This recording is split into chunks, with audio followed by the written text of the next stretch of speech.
Welcome, everyone. Welcome to a new series that I am launching.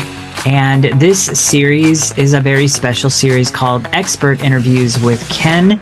This is a series where I basically interview other people who are experts in their own fields, whatever their profession is, and we get a chance to hear their story and what it is they're doing for people. So with that, let's dive into today's guest on Expert Interviews with Ken.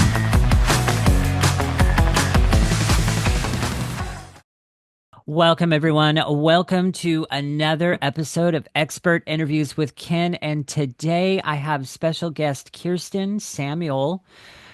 She understands firsthand the shocking and pain of discovering your spouse's porn use.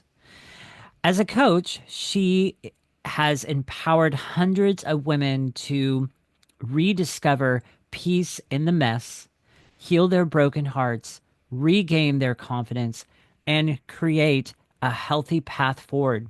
Kirsten has been featured on the Focus on the Family daily broadcast, Chris Fabry Live on the Moody Radio Network, and many relationship and recovery podcasts. Women who work with her finally find the freedom to be who they are beyond their partner's struggles and find hope that there is a life worth living out there for them.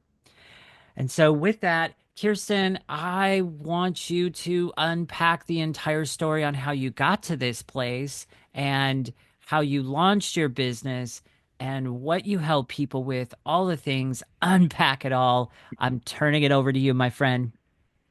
Thanks so much, Ken. It's great to be here with you. Well, this is my story.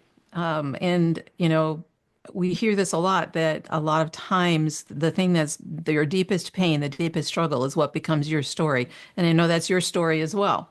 My husband and I had been married for about 25 years and 3 kids. And, we were getting ready to be empty nesters and life was good. Things were just motoring along. And one day it all stopped. And my husband came home and told me that he had been caught looking at something inappropriate at work. And he had to come up with a recovery plan because it was very likely he was going to lose his job. They had a very strict policy, moral policy for this company. Well, I didn't see that one coming. And I was shocked, and it took my breath away. And I went through the whole gamut of emotions in a matter of just seconds.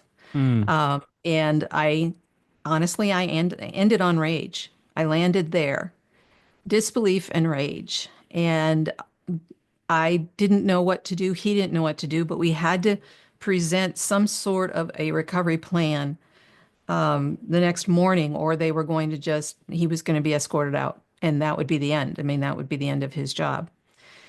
So as he was telling me this, and in my shock, I believe that God put a name in my head. And I voiced that to my husband, and I said, I think we need to reach out to Kathy. She and her husband, I worked with Kathy, but she and her husband were also counselors. And I thought, we have to have help somewhere, and I don't know where to start. And that name came to my mind. So he agreed. I reached out to them, and within the hour, we were talking with them. And they listened to us, and then they gave us our first lifeline, and that was that this does not have to be fatal.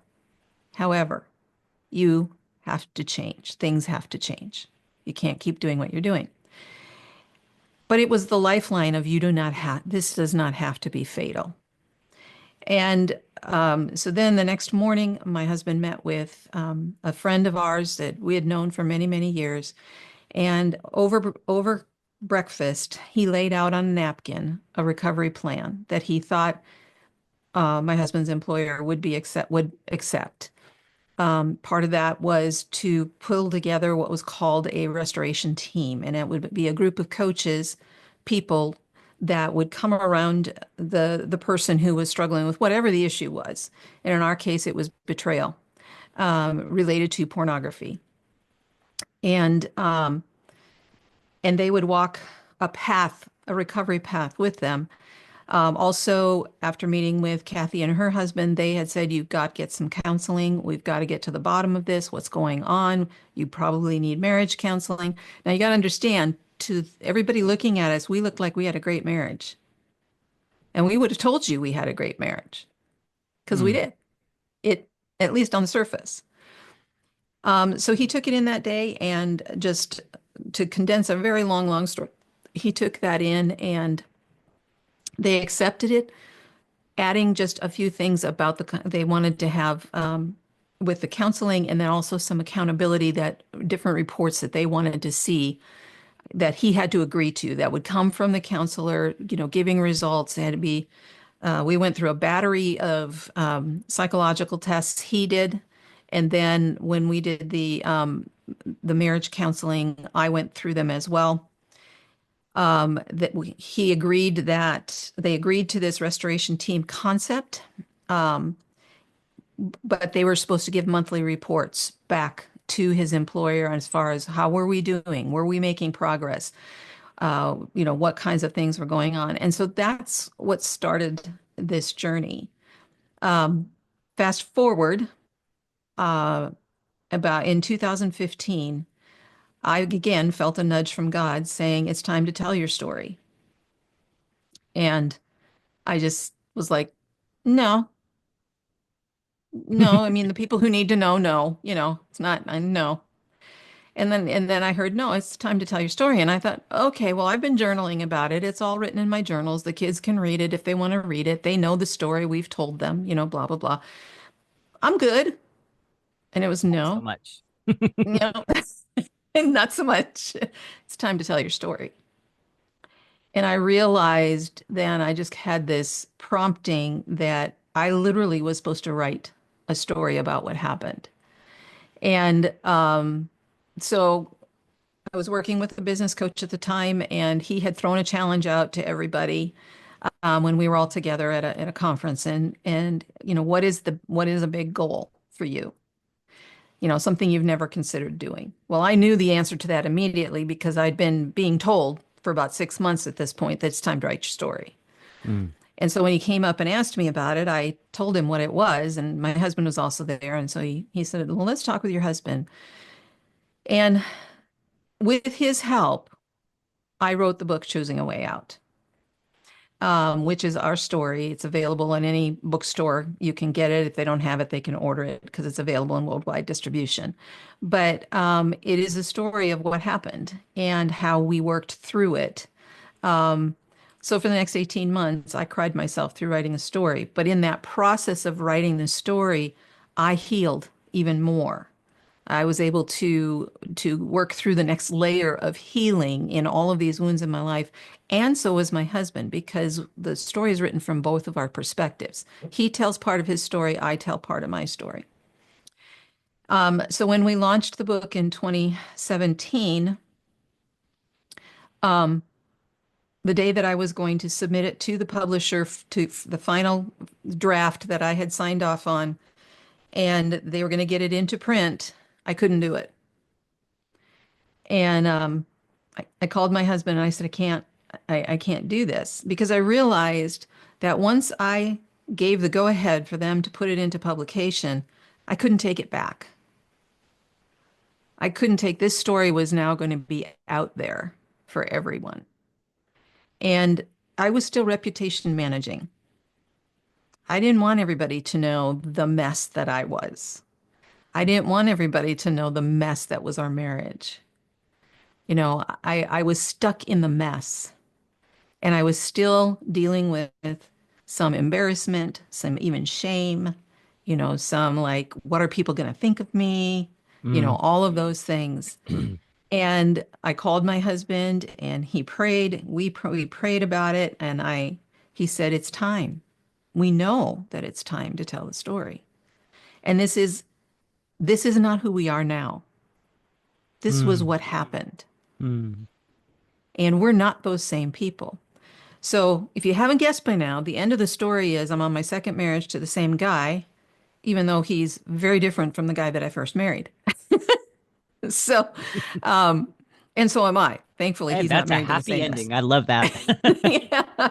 So we did publish it in, like I said, in 2017.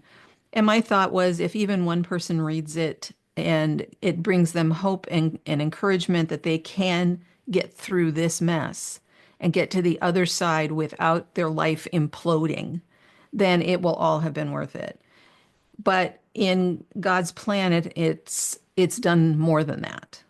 And he has through that then I was exposed to, have you ever considered being a coach? Because once the story came out, once we started speaking about it, these women would come up to me and just start telling me their stories.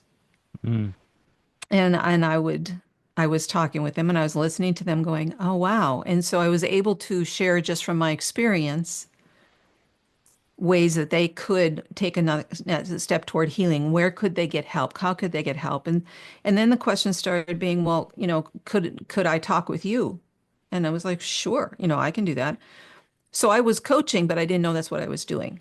And then somebody brought it up to me and said, have you ever considered being a coach? And I was like, oh, a what? Never heard of that. What? I mean, I heard of a coach as far as a athletic coach, but I was like, I'm not that. What do you mean a coach? No, in this area. And that was another for me, and a step of, do I really have what it takes to do Mm. this?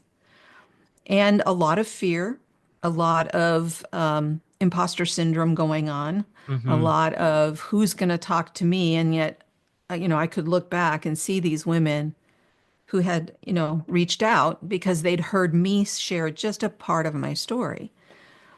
So I began coaching in earnestly, probably in about 2000, late 2018, 2019.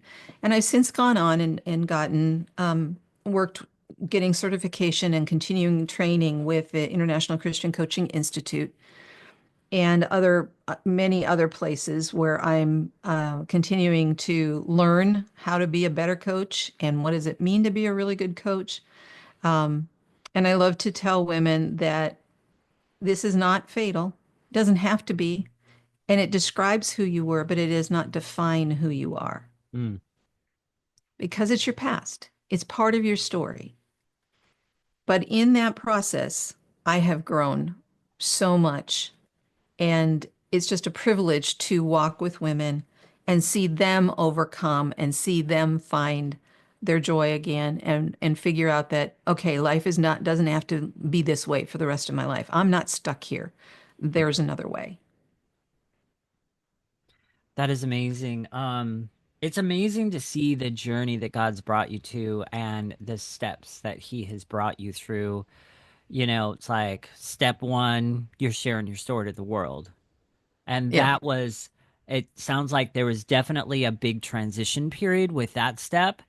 And then once you got that through that transition period, it's like, boom, here's another bombshell. You're going to be a coach. What?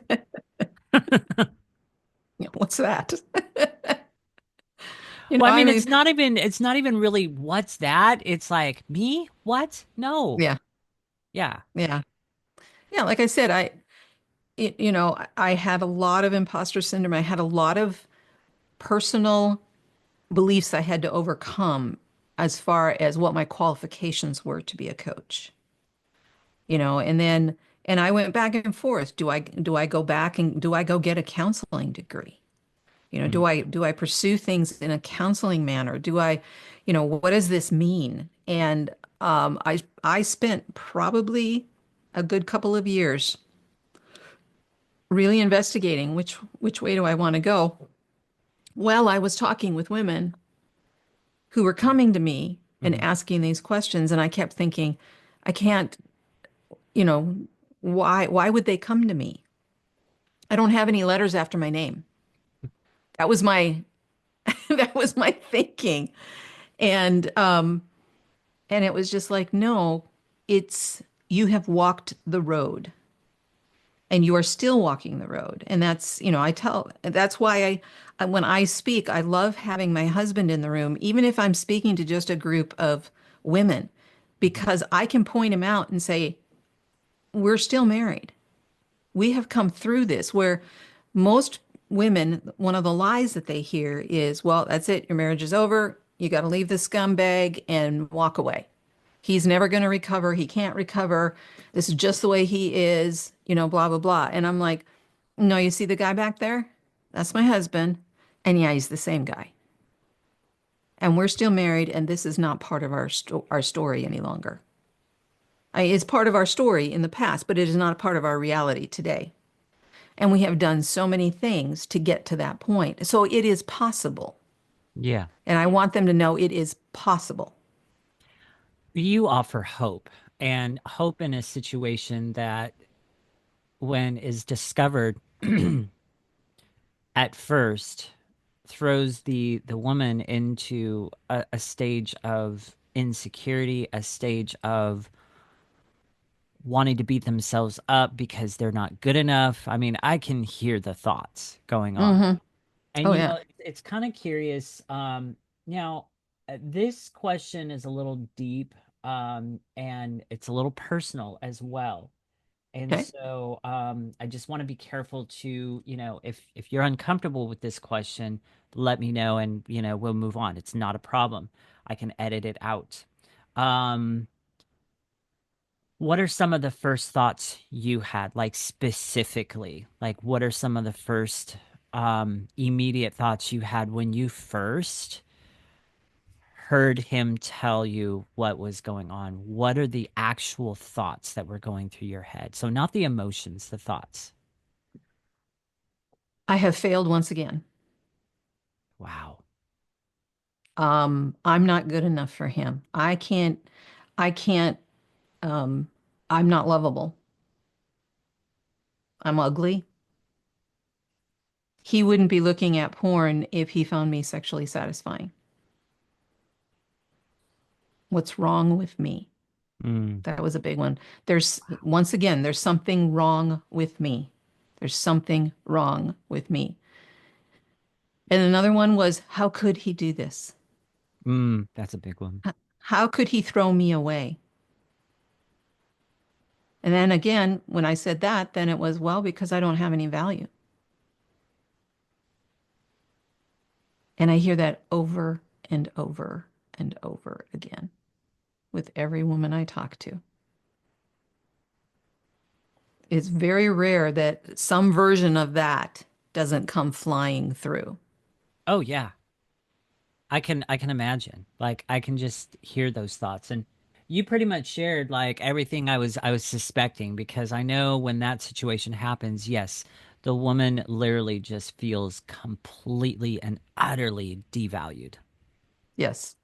Yeah, destroyed, really. I mean, it's interesting that, and this is part of the lie of pornography, is that someone else is the one who's viewing porn, Hmm. and yet the spouse takes it on as their fault. They take the shame. They take the guilt, especially if it's the female who is, on the recipient end of this. It immediately goes internal. It immediately turns.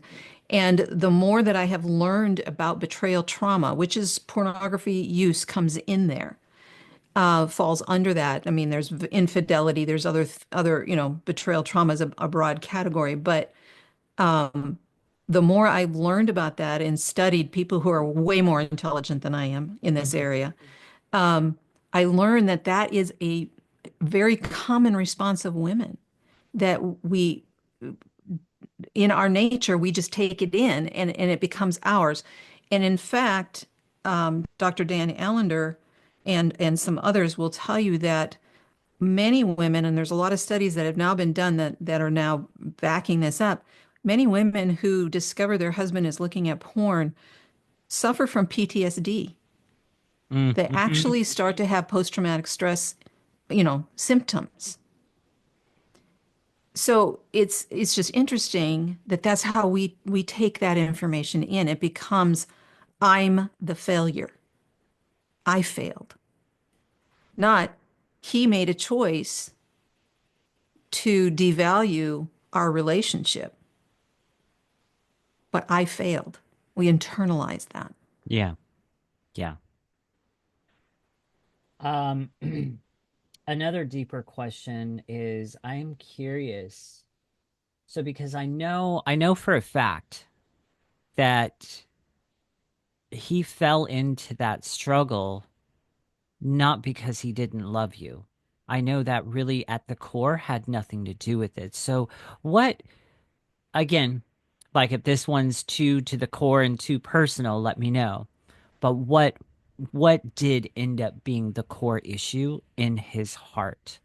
What ended up turning him towards that?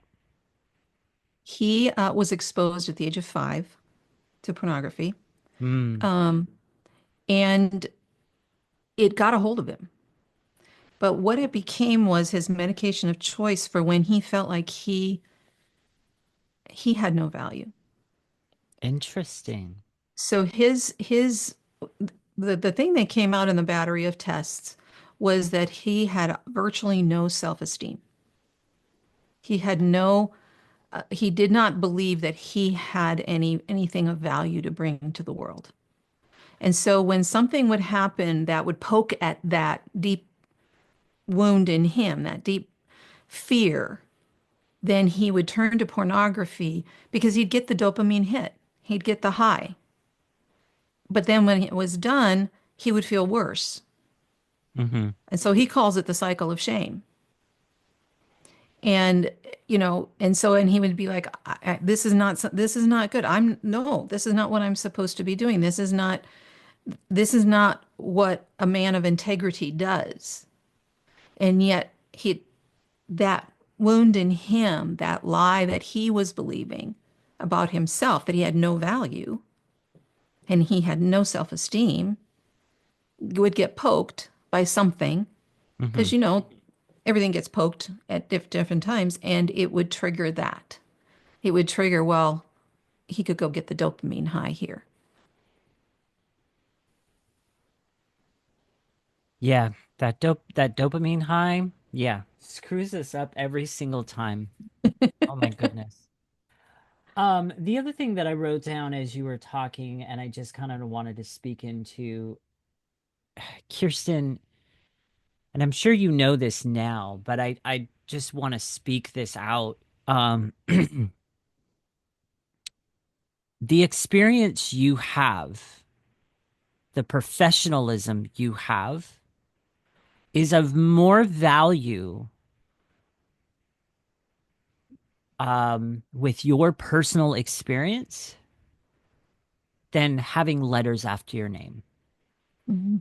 In my view, especially in this day and age, if you are self taught, self researched, and have the experience of it, I value that more higher than somebody with letters after their name, to be honest with you. Because, to be honest, number one, like the educational and school system out there, it's messed up.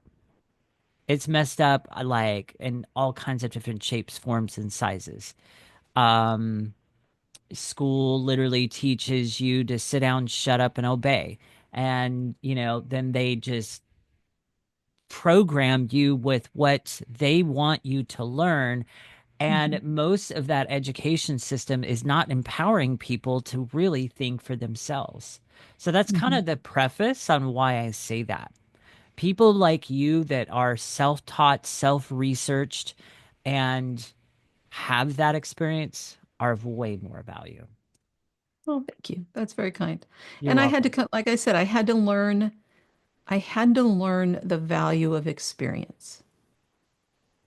And it's really funny because I had been in several job situations prior to becoming a coach where I was in an administrative lead capacity and I would be hiring people. Hmm. And what I hired people for was not, I didn't really care about their degrees. I wanted to know their experience and I wanted to know their character because I knew I could teach them anything I needed to teach them, Yeah. any skill. But what I couldn't teach them was character. Mm. And what I couldn't teach them was life experience. So here I was hiring with that filter in my head. And yet when it came to me, and again, this was a wound that I had and a lie that I was believing was you can't, you cannot enter in a professional capacity if you don't have the education to back it up. And it was like someone else said to me, very similar to what you said to me, is you've had education Hmm. the hardest way possible. But unfortunately, the best way possible, if I can say Yeah. that correctly. Yeah. No, it is because you've walked through it and you've come through that. And as that began to make sense to me, as I began to replace the lie that I was believing, and that went back to that whole thing of I don't have value. Mm. Who's going to listen to me? I screwed up and it was like, no, we have to get down to the next layer on that and say, wait a minute, wait a minute. Yeah, I'm not perfect. I make so many mistakes every day, I lose track of them. But that doesn't mean that I don't have value because my value doesn't come from what other people think. My value comes from the fact that I am created in the image of God and He's the one who gave me value. A Yes. friend of mine said, coined it this way, it's eternal significance. Nobody can take that away from you. Every person on this planet is eternally significant. Mm. It does not matter because we are all created in the image of God. Yes. Therefore, we have to quit looking at each other as I'm better than he is. She's better than I am because comparison just kills us. It's not helping us. Why can we not celebrate the achievements of another person? Why can we not look at all the things that have complete in their totality of life and say, wow, look at the richness you bring to us? Mm. Because the reality is, we need every other person on this planet to enrich our lives. Yes, we do. And we get it so wrong. And so for me as a coach, part of my process of growing up and maturing and healing was to understand that I'm eternally significant. And nobody can take that away from me. I don't have to be liked by everybody. That was the other part of the wound that I had to overcome, Right. was that I wanted everybody to like me. Well, that's not real. And they're not going to like me anyway. What if I'm coaching or not? There's going to be people who just don't like me. Yep. Okay. It's You okay. aren't you aren't my ideal client later. Yeah. Yeah. And it's not that they don't that doesn't mean there's something wrong with me. It's just it's not a fit. Right. I'm not going to, and I think about people in my life who I know I'm acquaintances with. I can be in the same room with them and have conversations, but I'm not going to seek a deep friendship, a deep relationship with them because it's not going to be beneficial to either one of us. Hmm. But that doesn't mean I hate them. Right. It just means that we are going to function in different capacities. Now I have another interesting question. It might be a little bit off topic a little bit, but I kind of still think it kind of relates. So, in what you were just talking about, comparing yourself to each other, how that happens sometimes and the comparison and oh, this person. What does that say for the common statement of when someone says, "Oh, my better half is over here." You've heard that phrase before. That's a Mhm. comparison. So is that the same thing? I mean, I can see somebody maybe trying to have a humble heart with that, but what's behind that? Well, and that would be a good question to ask the person what's behind it. If Yeah. it truly is, I'm so thankful, like when I say it about my husband, I'm so thankful for him because he has gifts and abilities I don't have. Yeah. And he brings a richness into my life that even when he's gone traveling and he travels a lot and you know, I feel it. Right. And so, he's my better half. But let me play off that a little bit, Ken, because this is one of the lies that we hear, and thanks to rom-com and thanks to a lot of Disney movies and a lot of things Mm. like this, we believe that we have to find the other person to complete us. Mm. But here's the thing, healthy marriages are made of two complete people who have joined their lives together. Key. Yes. And that's what my husband and I had to learn in this process was he didn't complete me and I didn't complete him. We weren't two halves of a whole. We were two wholes that came together to make a powerhouse. See, I am complete in Jesus Christ. That's what the Bible tells me. 100%. My husband is complete in Jesus Christ. So when we come together, we're already complete. Everybody, and I'm going to pick on one movie in particular, and I'm sorry because you're probably going to get hate mail about this, but I cannot stand the movie Jerry Maguire. I've never seen it, so you got no problem there. Okay. And the reason I can't stand it is because at the end of the movie, when he's coming back into the scene and he's admitting that he loves, the woman, she says, "You complete me." Uh, And I'm like, no, that is the lie. You are already complete. You are already complete. it's almost like the enemy coming in and saying, "Did God really say?" Exactly. It's Yeah. the same old lie.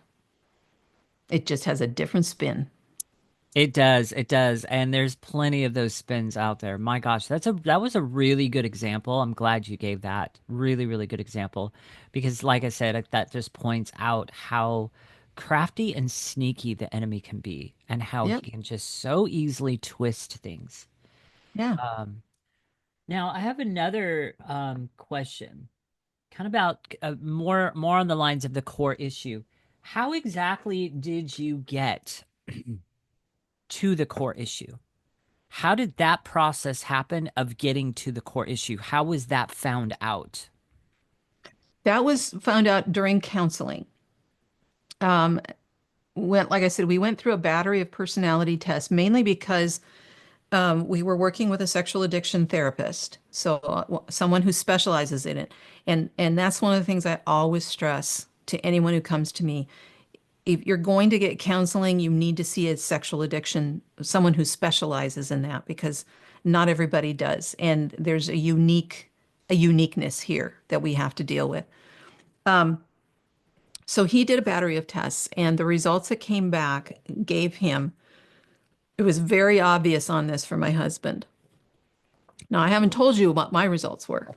Mm, So my husband's was very clear, and it was all in this area of self-esteem, self-image, that it was just it was so low and it was so damaged that, the counselor said, this is actually really good news. We can help with this.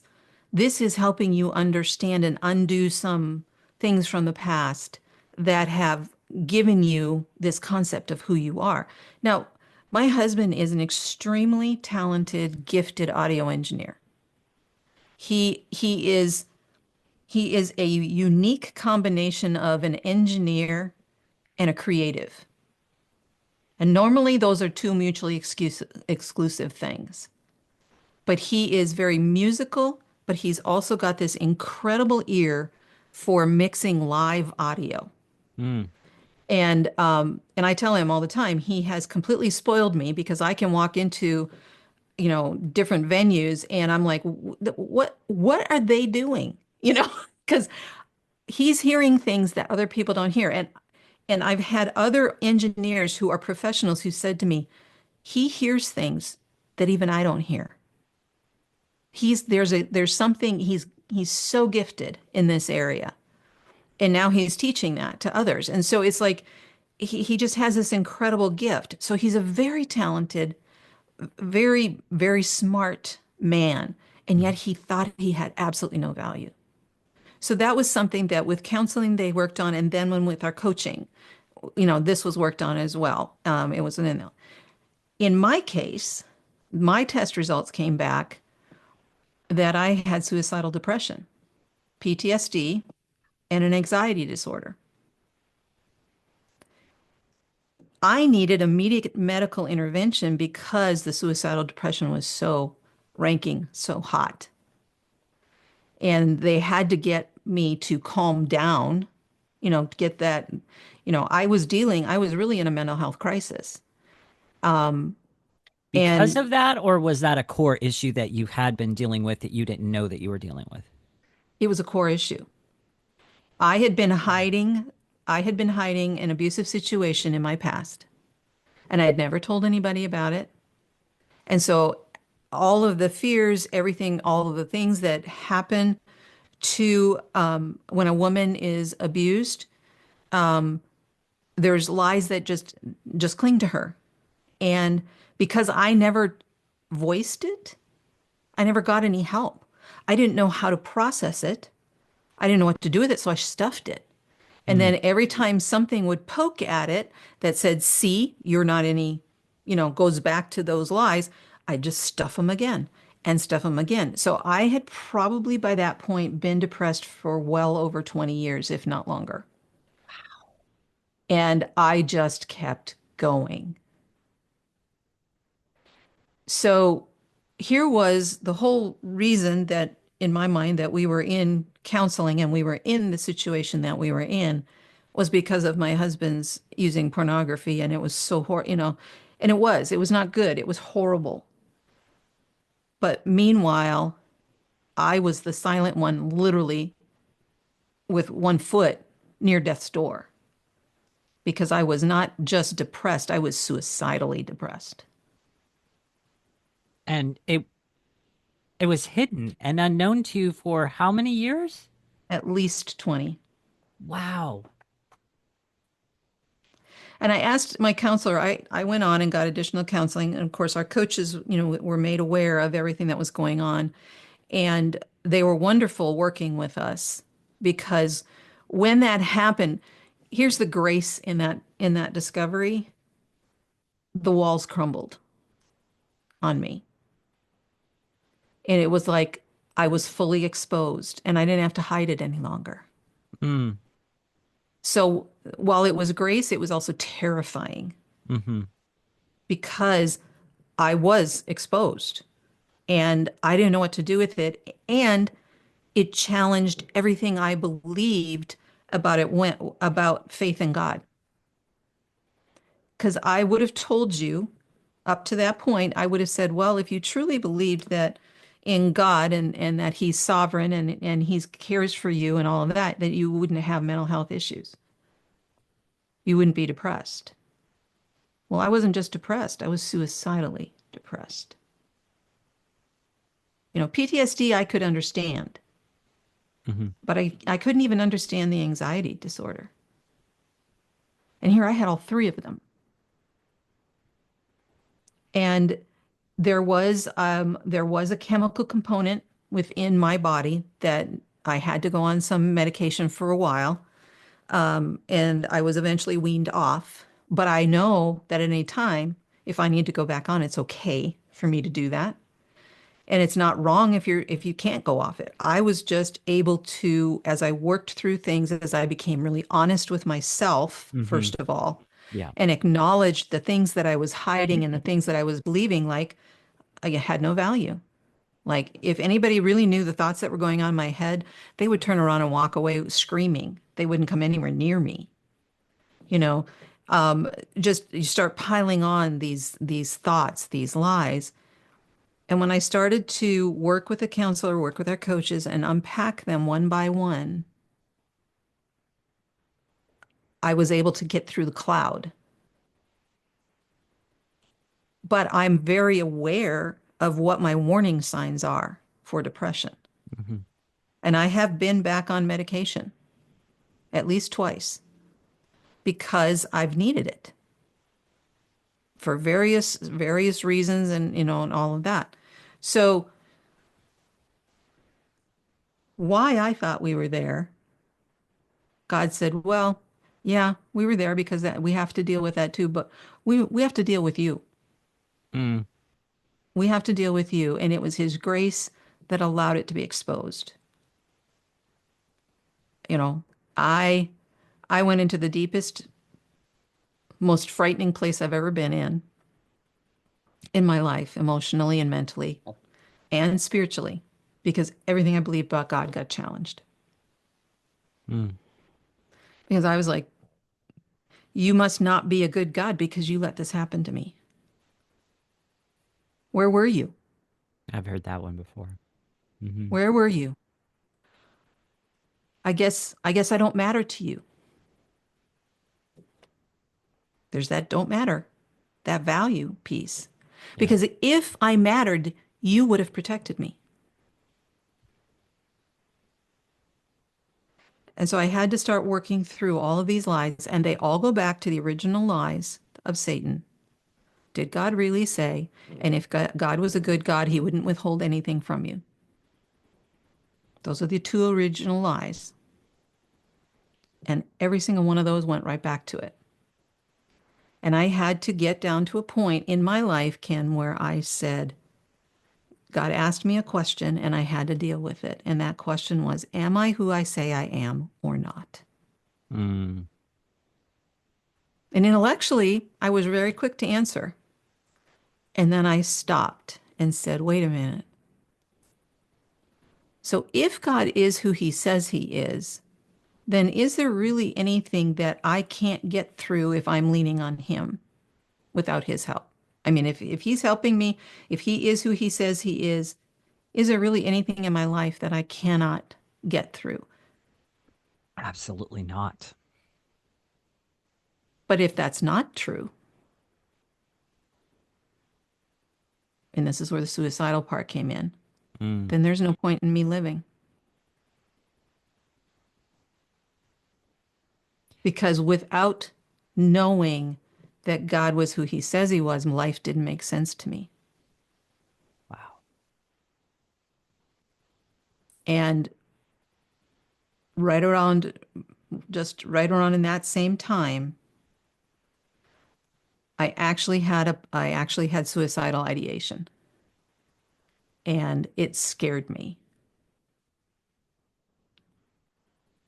And it was one of the times that I had been just starting to wean off some meds, and I had to go back on full strength Wow. because I just I wasn't healing enough. I wasn't healthy enough. And it was me. It wasn't there was anything wrong with me. It was I was still too sick to be able to have thoughts that weren't going to fly me in that direction. The memory of your cells and of your body was there, and it was still familiar to your body to hang on to Hmm. that. Yeah. Yeah. Yeah.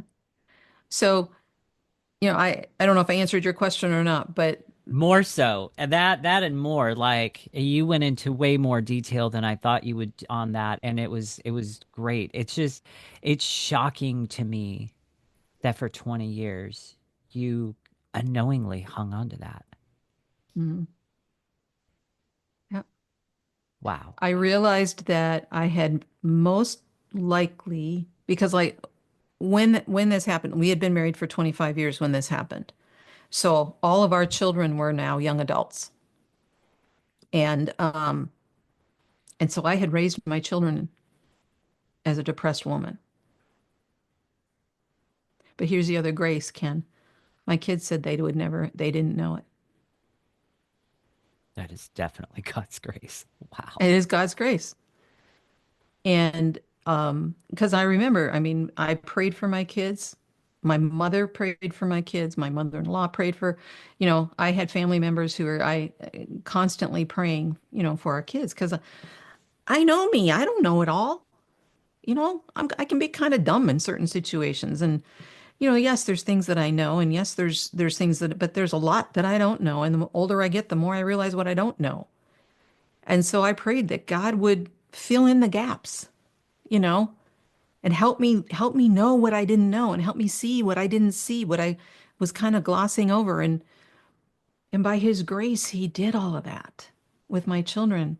And they'll tell you today there were a couple times where they would think, well, that's kind of a weird response from my mom, but it wasn't one of the things of, oh, great, mom's depressed. It was more, that was a weird response. Mm. And because that was one of the things that broke my heart when we were in recovery was my children were raised by a suicidally depressed woman. What was the damage I did to them? None really, because God covered you. Yeah. But we Yeah. had that conversation with them. And Mhm. like I said, that was God's grace. Grace upon grace being poured out for our kids to say, Mom, you weren't perfect, but we knew you loved us. We knew you would always be there. You know, you were there. You were not a distant mom. And I was like, wow, that was God's grace. And so I can't take any credit for that.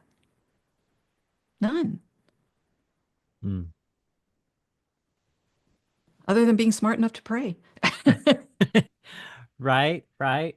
So, for someone struggling with porn addiction, and we're going to start wrapping up here. So, with somebody struggling with porn addiction, what are the first steps to breaking free? What are those first steps that you would share with an audience? Maybe somebody's listening here, maybe maybe they've just recently discovered something's not right. What are the first steps? So the person struggling with porn or the spouse? Either or, both, Okay. Well, as a matter of fact. okay. For the first person struggling with porn is, first of all, one of the biggest lies is that everybody does it. Well, everybody doesn't do it. And there's plenty of people that I know that don't. So that's a lie. And that's a cop out. Mm, The second one is, well, I've always done it, so I can't stop. Yes, you can. There are on the website fightthenewdrug.org, which is an education and research association that focuses in on the damage of pornography, what happens when people look at pornography. They have over 140,000, I think it is, stories of people who have been deeply entrenched in pornography and have left it and the difference it has made in their lives. So don't tell me you can't overcome it. hmm And I'm also living with a man who has. So, yes, you can. But the biggest thing right now is to admit you have a problem.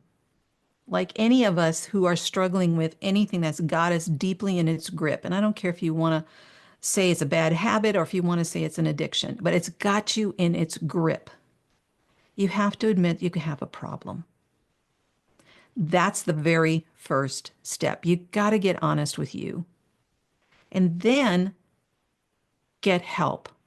Reach out to someone who is a sexual addiction therapist. And if you don't know where to start, reach out to a friend of yours, someone in your circle that is strong enough to look you in the face and say, dude, that's not okay.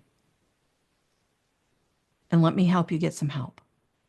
You don't want to reach out to the person who's going to say, it's no big deal. mm, Because you don't right. need that reinforced. You need someone who's going to look you in the face and go, I am so sorry that you're dealing with this, but how can I get you? How can I help you get help? So, and if they don't know anybody, they can reach out to me. I have resources that I can point them to, and I'm happy. I will freely give that information out. There's no charge for that. There's nothing. hmm I want you to get the help you want. If you are the spouse, stop being silent. Speak up. You're covering it up and you're trying to say, well, he says he'll stop. He won't. Statistics tell us that you don't get over pornography on your own. Now, because I can already hear the kickback from the audience, but I know people who have just decided they weren't going to watch it anymore and they haven't. Yes, that's true. I do too. And I believe that is an act of God.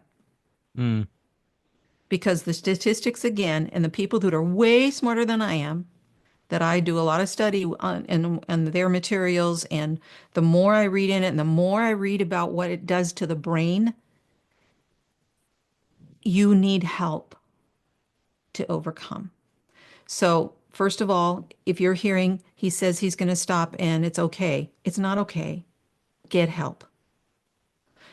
the bare minimum, get help for you. If he doesn't want to go get the help, that's fine. That's why I'm here. Talk to me because you can get help. You and I can work together and find out how to draw the life that you want, how to design that. And that's for women only, by the way. I don't cross with men in this area because there's too much temptation in it. Mm. But you have to get help. Don't sit on it. Don't stay silent. It's only going to get worse. Pornography is a progressive addiction, and I can give you stat after stat after stat of how it starts very innocently, and then it goes into things that someone who was first looking at porn used to think was disgusting, and that's now what they're craving. So it is some researchers have now equated it with being as addictive as heroin or some of the heavier drugs. That's the danger of someone who is continually exposed to porn. Wow. Now, what would you say to somebody in the audience? Let's say they're not married Mhm. and but they are struggling with addictions towards porn. What would you say to that person? The same thing, get help. Same thing. The thing is, you're one of the again, this is wrapped up in a lie related to pornography and a false misconception of the nature of pornography. Okay. Misunderstanding of it is pornography is not going to prepare you to have a healthy relationship with another person. Mm. It does the exact opposite. And a lot of those testimonials that I told you about, that's what they say. The statistics are that men or women, because it's now becoming a bigger issue in women, that look at pornography on a regular basis, their likelihood of being able to develop a healthy, intimate relationship with another person is significantly reduced Mm. because when they're watching pornography, they start to objectify people of the opposite sex. So no longer are you in relationship with a person. You're not talking with a person. It's an object to be used and abused. Wow. That's a shocking statement right there. Yeah. So pornography dehumanizes others. So you can't have that as part of your framework, of your thinking, of your process. As you're thinking about building a healthy relationship,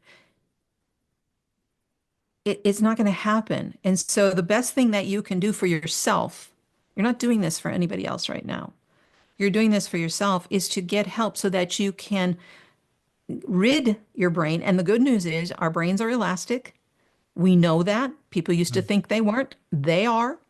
We know it now. We can prove it by brain studies. You can learn a different way. Your brain will change. Your brain will adjust. Yes. One interesting statistic that I saw was people who watch pornography regularly, and that's like several times during the week. Okay. Their brains, there's a certain portion of their brain, and I just blanked on which portion of it is, actually shrink compared to someone who's not ingesting porn. Interesting. Isn't that interesting? Yeah. So I want to be the person that God created me to be. I want you to be the person that God created you to be. Hmm. So get healthy, reach out, make that first call, reach out to that friend, risk talking to someone and saying, I need help because you do. And that doesn't make you any less of a person. It actually makes you a smarter person than most people because you recognize you need help. It's beyond what you can handle.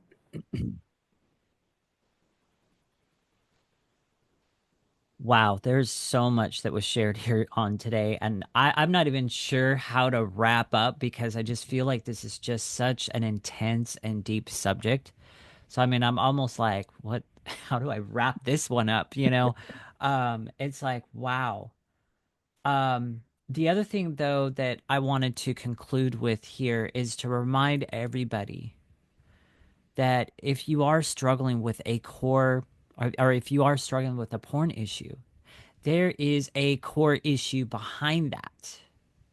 It's Mhm. not, it's not a time to beat yourself up before because of it or anything. It's time to discover what the core issues that's causing you to search that out, to search the Mhm. dopamine hit, to search the quick fix. There's a core issue there. And Mhm. so I just want to make that really, really clear to the audience that there is a core issue there. Mhm. The core issue may be you are devaluing yourself. You have low self-esteem. You don't look at yourself as, the person that God has created, meant you to be. Maybe there's some childhood stuff that Mhm. happened, just like with your husband. There was Mhm. some stuff that happened in his childhood, which then produced that problem. And so that's what I'm saying. There's a core issue behind it. And you've got to get down to the core issue. It's not Mhm. just the porn. Right. The porn is just, I'm real careful when I say this word. I'm not trying to be woo-hoo, but the porn is just a manifestation of an actual core issue. Yeah. Yeah. Yeah. We want to classify, and don't get me wrong, pornography creates so much damage in a relationship, in the person who's consuming it, but also in the relationship. And the fallout from pornography addiction is wide. Mm, It's wide, but it is completely recoverable. It is not, like we were told, it does not have to be fatal. mm, You're the one who gets to choose to make it fatal. But it's not like being diagnosed with cancer. It does not have to be fatal. This is something that it's like every time I choose to overeat, it's my choice. yes. Nobody forced me to do that. Hmm. If I sit down and because I'm in an emotionally bad state, I pick up and I eat an entire box of chocolates. Nobody forced me to put every single one of those things in my mouth. I made that choice. So while it is a very devastating struggle for everyone that is associated around it, it's not fatal. It does not have to be. Don't put it in that category of I'm stuck and I can't get out. You're not. Mm. You're not stuck. And I want people to hear that. You are not stuck. And you're not going through it alone. What if a person is so deeply addicted into that they don't that they don't really see a way out? What would you say to that kind of person? There is a way out, but you have to choose it. Mm, And if you don't choose it, nobody can help you with it. But there are people who have been very deep in and have gotten out. mm. There's You're not the unicorn. You're not a unicorn. Explain that to me, because I mean, I'm like, okay, on one sense, I wanted to laugh, but on another sense, I'm like, no, okay, there's something there. But explain that. What do you mean by you're not a unicorn? Today, when people say something is a unicorn, they're one of a kind. There's nothing else like it. Ah, okay, okay. Okay. When I And think of a so, unicorn, I think of something ridiculous, this multicolored creature that's found in some kind of weird wonderland or something like that. yeah. That's just the way I think. But yeah, no, okay, I get what you're saying. You're not, I mean, you are unique. You are unique because there's nobody else who's been created exactly like you. I don't care Right. if you're twin or not. There's no one else who's exactly like you. But the experiences that you're going through right now do not mean that there is not a way to come out of it, that there isn't someone who is not available to help you. Somebody is there. There are ways to come out. You are not the one who is never going to be able to break the cycle. Hmm. It's just that's not true. It's the lie. Well, I'm in so deep now. I just that's it. There's no hope for me. There's always hope. If you're still breathing, there's hope. But you have to make that choice, and it's a hard choice. And I firmly believe that. Mm, I do as well. There's definitely always hope. And here's the other thing, there's always hope when it comes to God. Hmm. I love the phrase in the Bible that we come across oftentimes, but God. Yep. I love that phrase. So, I mean, if And you I say feel, that in my story. yeah, But God. exactly. If you feel like you are in that place of no hope, you are too deep, how can I even let go of this? I actually enjoy this, all those thoughts. Hmm. But God, Hmm. that's actually what I'm going to leave the audience with today. But God, Hmm. because He is a gracious God. He sent His Son to die for that sin. Hmm. No matter how much you have fallen into it, no matter how many years, it's all been paid for. Hmm. And there is grace available for you. I don't want anybody out there listening to this episode to think that God is looking down on you with nostrils flaring and flame coming out of his mouth because you are just so low and you are the scum of the earth and all of that.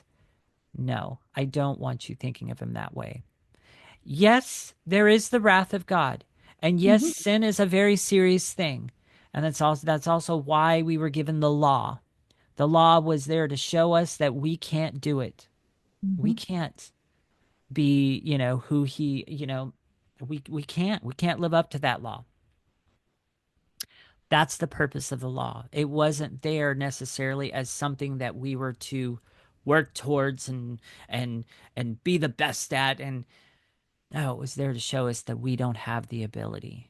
And then Christ comes in, fulfills the law, and now there's grace upon grace upon grace, as Kirsten was sharing in her story. And so, yeah, there's a little bit of a gospel message here at the end. And, so anybody who's not saved that, is curious and wants to ask more questions about that, please feel free to reach out to either one of us, Kirsten or Hmm. myself. Um, and so I just kind of want to leave this episode like that. I want to end on a um, graceful and peaceful note Hmm. with that. So, Kirsten, how can people connect with you if they want to reach out for you for help? If they've got some questions, what are the best ways that people can reach out to you? Well, the best is to go to my website, and that's kirstendsamuel.com. And Kirsten is Kirsten. D as in Diane, Samuel, just like the first name, Samuel.com. And on that homepage, right at the top, there's a big button that says complimentary session. It's Mm, a free session. Click it, get on my calendar, let's have a conversation. And whether or not I will give you whatever I can give you, as far as I will direct you where you need to go. The goal of that session is to come out where you've got a plan on how do I move forward. mm, So that's an easy way. You can also connect with me on social media. I'm on Instagram, Facebook, Pinterest, YouTube. What else am I on? LinkedIn, and it's all my name. It's real easy to find me. It's just my name, Kirsten D Samuel. So you can always connect with me there. But I too, like you, can want to say that there is nothing that you are caught in right now that the grace of God cannot overcome in your life mm. if you will turn to Him. And if you will just raise your hand, and if you can't raise your hand, raise a finger and say, I need help.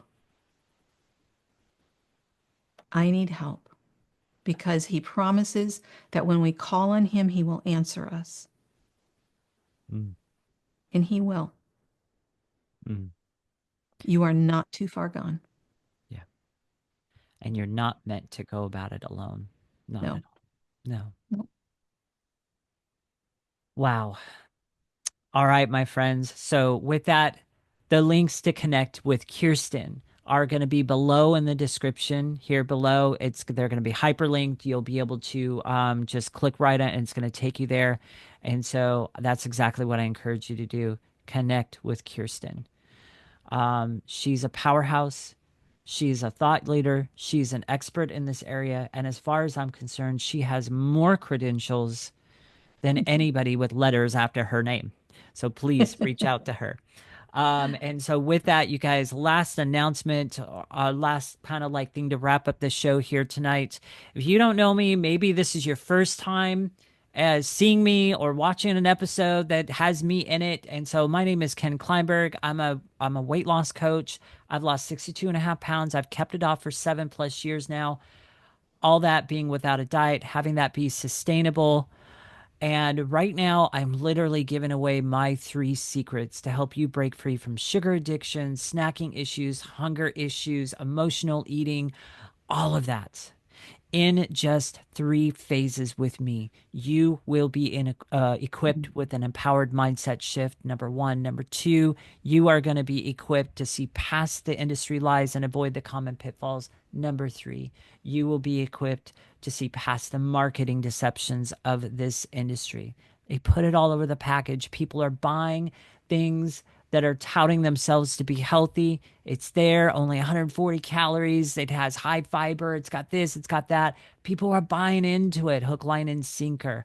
I help you see past all of that and finally make some empowered choices in Mm. your food. This boot camp has been literally valued, not my words, this is from other people who have said this. It's been valued at $1,500. Right now, this boot camp is going for only $97. I don't know how long that's going to last. Soon I'm going to raise it. My coach is already prompting me. It's going to be time soon. Let everybody know. So I'm letting you guys know right now it's $97. You got nothing to lose but those extra pounds, and you have everything to gain in a very freeing and right way. Mhm. So, with that, you guys have a great rest of your day or evening, depending on where you are in the world and what time of day you are listening. And I will catch you on the next episode. Thank you so much, Kirsten, for coming on today's show, really, and sharing just such a powerful and also freeing story. And we will talk to you guys on the next episode.